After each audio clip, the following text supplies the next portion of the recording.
Well, welcome everybody. What I'm going to try to do is in a relatively short period of time is do two things. One is give you a bit of an overview as to why we're actually all doing this in the best way that I know how, and then give you some real granular detail about the differences in some of the grains. And we will talk about einkorn and sort of fit it into its historical role for those of you that want to know about einkorn. And so that picture on the screen is from Poland in the 30s. And I like to think that that's where I'm personally going. I want to live in a community.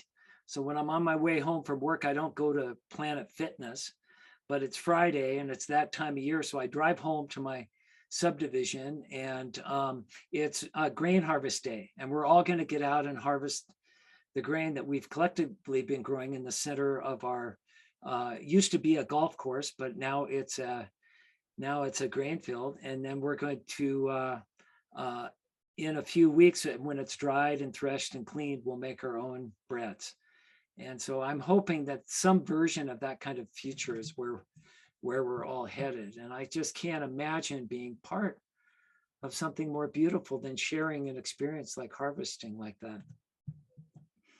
I've been wondering about how to introduce this whole thing to you. So I got caught up this morning. This was last Friday, was in The Guardian. And it's not animals that are at risk of dying out. The world's crops are in rapid decline. Here's why it matters to you on your plate. These are just headlines. This is this morning a headline in Bloomberg News, which is pointing out that we're all so interconnected now that even problems in China are going to cause our food to go up. And I think that that what we are studying here and looking at as far as grains and making and shortening supply lines and making sure that we have access to things locally is of paramount importance. And again, that's my view of what's going on in the future. But I see this morning again in Bloomberg that I'm not alone in thinking about that. And so, the modern world, you see all sorts of responses to this sort of thing. I see that, I was reading the other day, maybe $1 trillion has been raised to take advantage and profit off the changes that are coming with climate. And this might be one of the examples. This is controlled environment agriculture. The University of Arizona now has gone completely to controlled environment agriculture as far as their teaching programs. And this is the world's largest. This is going to come online here in really soon. And sometimes that's touted as one of the answers to what's going on. It's like, Bill, don't worry about the world's food system. We've got you covered. We're just going to use high tech and go big. And Lee DeHaan, who will be in the grade school later, he and Wes Jackson, when Lee came to one of our earlier grain schools, had run some back of the envelope numbers about this controlled environment agriculture, and uses about an average of 238 calories of energy in for each calorie out. Chinese wet rice agriculture, on the other hand, that's been around for more than 1,000 years, uses 1 calorie of energy in for each 50 calories out of the system. And so I think controlled environment agriculture is going to hit a stumbling block in at least trying to feed us. And so part of that, and this, I got this off the World Health Organization website. These are general, this is a wheel of what the world eats every day. And as you can see, grain is almost half. And actually the dairy and eggs and the meat part of this are all fed by grains. And so grains are more than half, maybe 60% of the world's food. And so, and none of that, it makes sense to grow in controlled environment agriculture. It just doesn't make sense. You don't get enough out for the space that you use. And so to start talking about regionalizing and adapting our grain crops again to where we are just starts to make a lot of sense. And this hit me in the face one time. I've been involved in saving vegetable seeds for 40 years almost. And a young intern at our farm at Native Seed Search came to me one time and he said, Bill, you know, this local food thing's really great. And we've got all these vegetables. He goes, but do you realize that that's just the icing on the cake? What we need is the cake. And so the reason why I got involved in this 40 years, all teaching about seeds and trying to adapt crops to localities was because of this statistic. So if you remember one thing, or if you want to know what motivates me in the end, it's that we've lost the diversity that we have in our farms precisely at the time we're going to need it. You have more different kinds of varieties, and the weather either gets hot or you get a flood or whatever happens, you're more likely to have something survive. Now, this doesn't necessarily promote maximizing production, which has been the highest value for modern industrial ag, but it is most important if you want to survive. And so the world has realized this since the 70s. Rockefeller Foundation got together with governments and other private foundations around the world and said, oh my God, we're losing all this diversity. Let's save what's left. We're going to need this. They recognized how important diversity was. And that's where it is, people. It's been stored in the yellow, especially the yellow or red CIGAR gene banks that can be found around the world. And we go into this more in depth in our seed schools. But all of those seed banks have hit after now. This started in the 70s, and now 40 years, 50 years later, they're all realizing that they forgot to plan for growing all of these seeds back out again because they're 40 to 50 years old. They need to be regrown. You can't just put them in a museum and keep them there forever. You've probably all heard about the Svalbard, the Doomsday Seed Vault up in Norway. That's actually a backup for this CIGAR system. The idea was to create another backup of this backup. But there was no money allocated really to actually growing out all the seeds in these what they call now gene banks.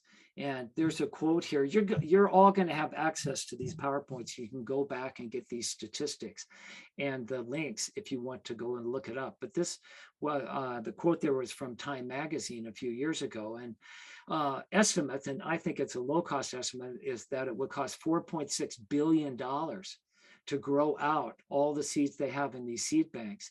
And they're having trouble raising $150 million, the Crop Diversity Trust, just to keep the lights on in them. Nobody wants to fund saving seeds at a large scale level, and I can tell you that from experience. But there is good news. We know we can survive locally. There's new research that shows that most Americans could eat locally, and that's even more true now than it was in 2015. And I invite you to look into that if you want to. And urban farms now make up to 20% of the world's food. And this was in 2015, and this is just increased. This is a picture of my dear friend Benjamin Farr's rooftop garden. He's got several acres on top of commercial buildings in Oakland, California, as an example of how to, double use space and how to grow great organic food that's actually eaten in restaurants just down below him. And as we get into this course about grains, there's just a couple of misunderstandings or myths that have come up over the years that I've learned that I just want to address here carefully. And we can talk more about these. You can ask me questions if you don't quite understand what I'm trying to say. But for most farmers, and we've had some pretty big grain farmers come to grain school, for them, size is important. It's scale. If you can't do it at scale, then it's just not going to work. In Montana, when I was there at the Montana Organic Association conference, 10,000 acres. If you don't have 10,000 acres, get out. That's what they told Senator Jon Tester. Until they started discovering ancient and heritage grains, and they started discovering organic things that are out of the mainstream of industrial agriculture. And we know why these farms have gotten large. It makes them more profitable for the owners. But now I think what we're learning, and we've learned, especially through permaculture, is the smaller the scale we make things, the more ecological and the more resilient and the more sustainable our farms can be. And so we're moving in that direction. And this has a corollary then with seeds. And this helps explain a lot of what we'll be talking about, this scale problem, right? Because people generally, most Americans don't think you can grow grains unless you do it at scale. And nothing could be further from the truth as far as you understanding what the values are that you're trying to promote. If you're trying to be resilient and sustainable, being smaller does make sense. All right. And how we figure out the economics of that, I don't know. I'm open to discussion about that. But what we've learned also then about seed saving is that we don't have to follow all the rules. You don't have to get your PhD in seed saving and understand as much about inbred depression or isolation distances and all these other sorts of complicated concepts. You can't save seeds from hybrids. All that stuff comes in when you start to save seeds, unless you're doing it small. If you have a large agricultural operation, it has to be uniform and predictable in order for you to make a profit. But when you're small, like in the picture on the right, that's my backyard. You know, the largest value of that actually is that I could go out and hug my grains every day. And that's Tibetan purple barley there right in front of me in the purple in the morning, giving me all sorts of other values besides grain. And so just to follow this out, and I just want to empower you, because I still run into people that say, oh, Bill, this is really kind of cute, wanting to do this on smaller scales, and this idea of diversity, of course, it's important, but it will never be real as far as feeding 10 billion people. And my message back now is that bullshit.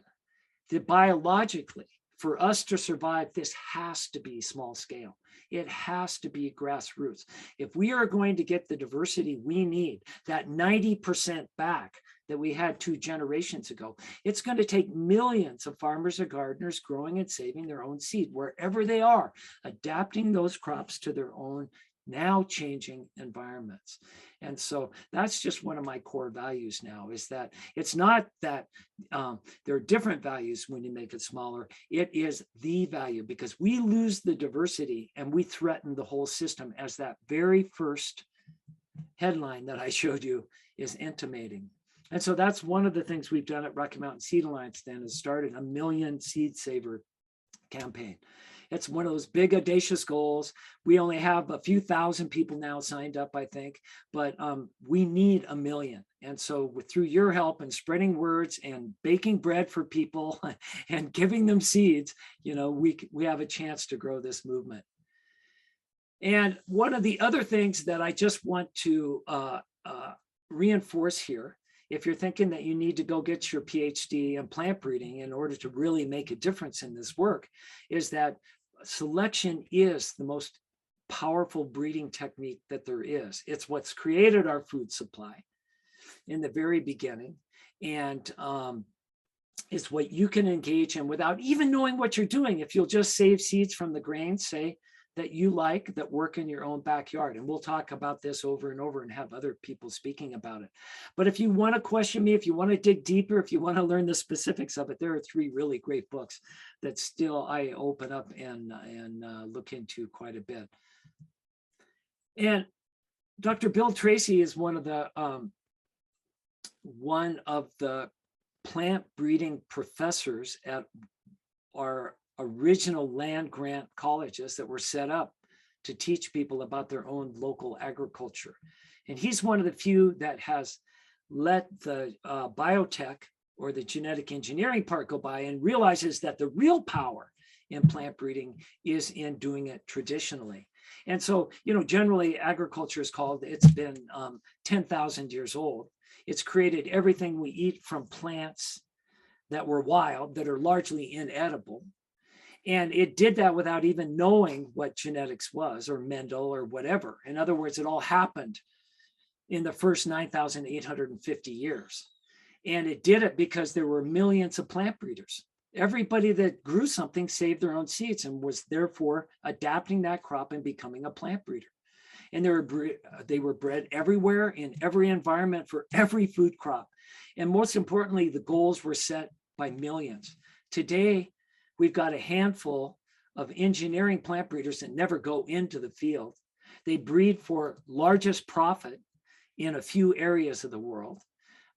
They're only breeding, most of the breeding energy in our land grant colleges now goes into a handful of crops because those are the most profitable.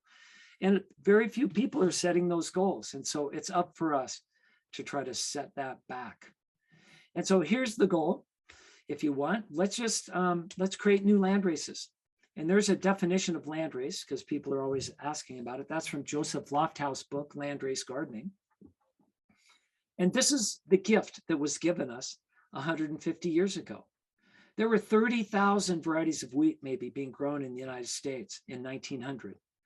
And now the genetics in about 80% of them are all the same.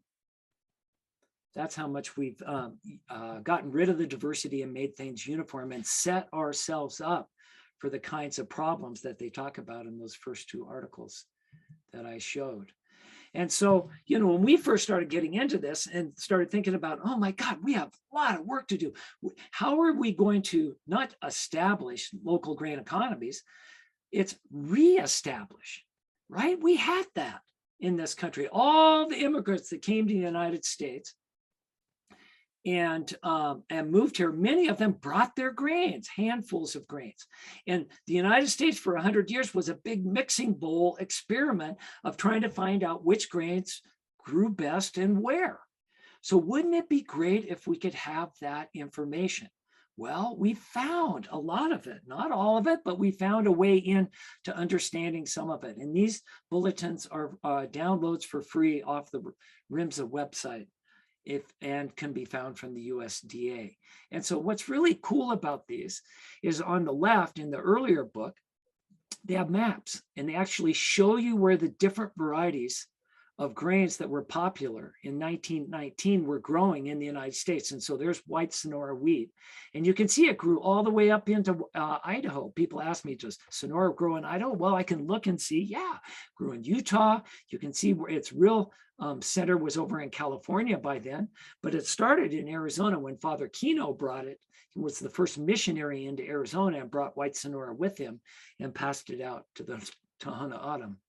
And then on the right side, in the update, the 1939, well, actually it says 1919 on there, there are lists of each state and the variety names of the grains that were growing and then the acreage that was being grown. And so we thought, wow, if we're going to start a project to start growing grains again, why don't we start with those? Why don't we find seeds to those grains and grow them out and start passing them out? And that's basically what we've done with our Heritage Grain Program.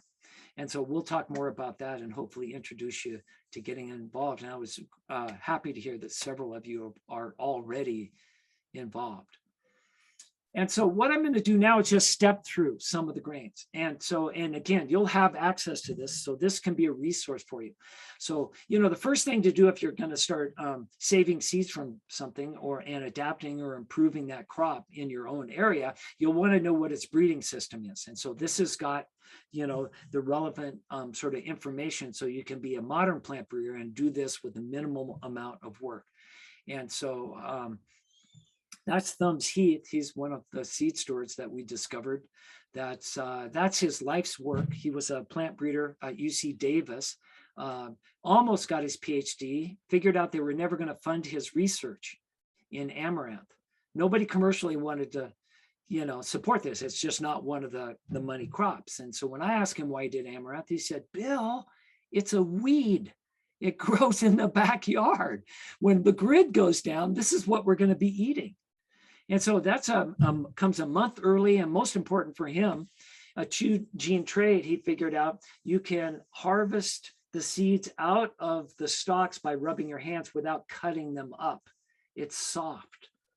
Two-gene trait. Took about 10 years to get that into a purple amaranth of that size. And so these are the kinds of treasures that we're discovering that we're trying to get out again so that people don't have to do that initial work and that we can all start from a place that works. Naked oats are really popular for us. Turns out they grow really well. Turns out there is good or better oat than regular oats. Why do we have regular commercial grade oats that have a husk that needs to be dehulled in a separate step? Because it's better for industrial agriculture. when you go back to growing it on a small scale, all you have to do is clean these, bang them in a trash can. You can have enough oats to last you for the winter. That's something I've done. Cereal rye. Somebody said the only grain they've really grown is cereal rye. And we've all did that early on as a cover crop, especially if you're a John Jevons fan. This is Sangaste, one of the rye that's been sent to us from Europe. Look at how long and tall those heads are. Rye is really interesting grain in that it's a wild grass and it's exactly the same genetically. The only thing that's changed over about 8,000 years is that people have saved seeds and made it easier to harvest, and the seeds are larger. This is a real example of how that 9,850 years of improving plants without any modern genetic understanding. And the exciting thing about rye that we're figuring out, this is Coachfield landrace rye, we call it. This comes from Flagstaff, Arizona. Steve Alston, on his way to work, noticed a rye growing along a fence. And so did some research. Those are excerpts from the agricultural reports in Coconino County, and discovered that rye had been growing there 100 years ago. And it escaped and has been reseeding itself and taking care of itself, adapting itself to Flagstaff, Arizona for 100 years. And so you can see what's happened. It's going feral, right? And look at the color of the seeds. It's unbelievable, the flavor that's come into this. And imagine you live in Flagstaff or here in the Southwest where it's cold and hot and you don't get a lot of moisture. Wow, this is what we're looking for, and we can take advantage of that. The people in Tehachapi Grain Project in California have discovered a variety also. And actually, Joseph Lofthouse told me about what he calls Cache Valley rye that he's discovered in where he lives in Utah.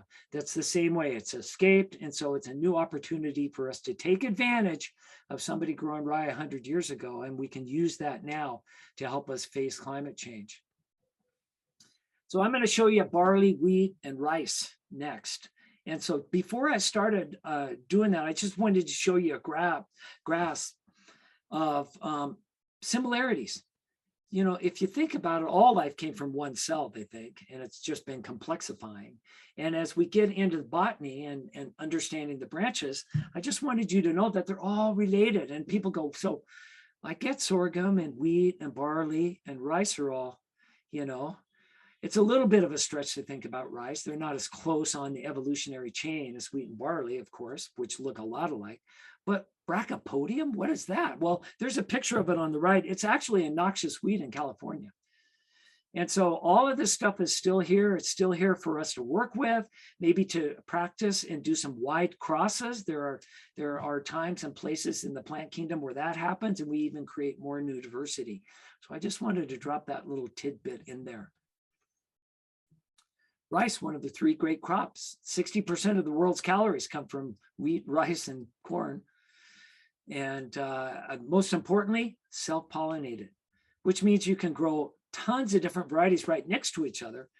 And if you want to keep a variety pure, which is a high value still in our society, I'm learning to abandon that.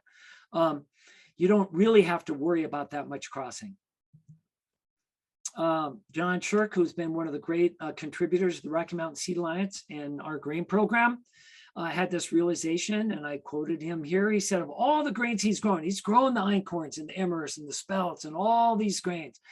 He said, you know, if you're just, for the amount of energy you put into this whole enterprise, and for the amount you get out with the least amount of work, maybe we ought to be paying attention to upland rice, the kind of rice you can grow without rice paddies. And there's a picture of some of his fields. We grew out 71 varieties, Evan Sofro at Snake River Earth Arts one year, did them in pots so that we could increase the seeds, and actually hoping that we put them so close together, hoping that some of those would cross. Barley, and again, these will be there for further reference. I'm not going to take the time to go through all of them, but this can help to teach you how to identify them in the field, which is really an interesting thing to start to learn to do. There's Tibetan purple barley, which is really, it's 1,000-year-old grain, we think, from Tibet. Incredibly drought tolerant, grows here in the Southwest through the winter without hardly any extra moisture at all. And that's me standing in front of mine. And then I'm going to spend the rest of the time here, a lot of the rest of the time, just talking about wheat, because there's a lot of misunderstandings. People don't understand the categories and kind of where they came from. So consider this as an intro to wheat. All right, self-pollinating plant. Generally, you can see perfect self-compatible flowers. Let's see.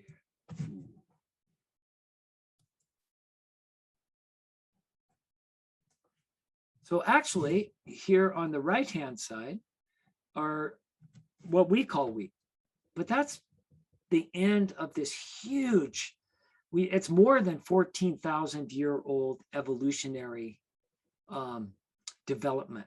So originally, wild einkorn, a wild grass, was cultivated and changed, and it's still around, and the einkorns are one of the best, but it's essentially like rye. It's just a wild grass. And somewhere along the line, and there's debates over when this happened, it crossed with a wild goat grass and created what we know as the emmers. And somewhere along the line that crossed with another wild grass, and that became the cultivated bread wheats. All right. So I just want you to understand there's three basic categories of what we as modern people call wheat. And so it turns out they have different chromosomal structures. They're completely different plants in a way. So the einkorns have 14 chromosomes, the original wild grass. In the cross with goat grass, it doubled into 28 chromosomes, and modern wheat has 42 chromosomes.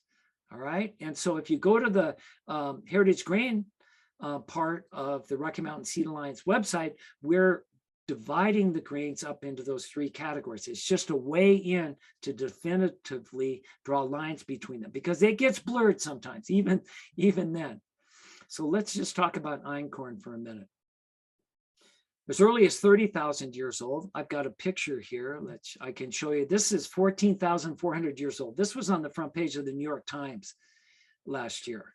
All right, they found evidence of a wheat that way, and the molecules, it's einkorn, on ash cakes, they think, that were cooked around a fire 14,000 years ago. Well, that's really interesting, because agriculture only started 10,000 years ago.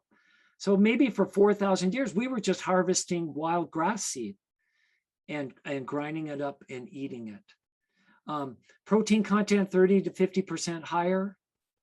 And the gluten proteins appear to be less allergenic. And this is just something that's come out of research. Nobody knows the smoking gun yet, but people that have gut problems tend to have fewer gut problems when they eat einkorn than they do the modern wheats. There's still stands of it growing in Eastern Turkey where it came from. You can still go back and find the original wild grass, which is really exciting, because then that gives us that continuity. And over 14,000 years, especially say 10,000 years of it being cultivated, you can imagine all the diversity. Everybody took it all over and grew and saved the seeds for what they wanted. And these are just some of the diversity that we are starting to see in our collection. And I just want a special shout out to Black and Tan einkorn, which is the first one I've grown and the first one that I had heard about that's actually free threshing. In other words, the hull doesn't come with it. That's been one of the drawbacks of einkorn, is that after you grow it and after you thresh it, you still had to de-hull it in order to grind it to eat. Black and Tan, you don't have to do that. At least 90% of the seeds just came free, which is a tremendous breakthrough for us in starting to grow einkorn. Okay, so the goat grass crossed, and we came up with the emmers, the 28 chromosomes wheats. Evidence 10,000 years ago. Because there's more chromosomes, maybe more adaptability, it can grow in more places. It was taken way more places than einkorn wasn't grown. All right. Problem for some of the emmers is that they too still have this hull that protects the seed. So you have to go through a separate process with it. That's not true in all of them, and we'll talk about the differences. And now they're starting to be rediscovered. Here's 150 different emmers. Somebody said, wow, 150? There's probably 150,000 different varieties of emmers. Then, we've lost 90%. They're not in our fields. Who knows what's out there, but the time has come for us to find them and to try them, to see which ones work for us, best for us. One of the, probably the most powerful and important one in the world is Durham of the Emers, the 28 chromosomes, because it does thresh free. And this is also known as semolina or pasta flour. And I'm growing a couple of kinds of durum that are just blowing me away. Harani is one of the most beautiful grains I've ever grown. Short, uniform, unbelievable. It, you know, came from the Fertile Crescent. It loves the desert here in Arizona. I grew this bluebird durum also, which makes tremendous pasta. Look at how beautiful. That's in my yard. Look how beautiful that is. The most popular of the 28 chromosome wheats worldwide, or one of them now, is Kamut or Corazon, which is being grown in Montana, and we can talk about that. The whole Kamut revolution was started with 32 grains that were brought home to Montana by a serviceman in 1949 after World War II. Shows you that even if we send you 32 grains of a seed, you can start a whole new agriculture. These guys, there are several 100,000 acres of kamut being grown now, and it's being shipped all over the world. It's in cereals, it's all over, and that's all started from those 32 grains. And then we get into the modern wheats, and that's where most of the, you know, the immigrant names come from, like Turkey Red and those sorts of things. And again, I'll leave you with this, and you can explore more. One of the oldest probably is spelt. Most of the spelts have that same problem. They're not free threshing, although Leanne just informed me we have a free threshing spelt now. And so rock on. And I'm so excited because I love the way it tastes, and I love it. Actually makes the best tasting crackers I've ever had. But I don't have a dehauler, and I don't want to go through that step if I don't have to. And just to show you some of the variety, the diversity, and we you know, like white bread. No, look at this. There are bright purple wheats. There's black sanduris. I mean, there's unbelievable diversity. And I think, and I hope that's will capture your eye. So again, you can find your way in to our Grain Tiles program. Those are the people that are a part of it. You can sign up on our website.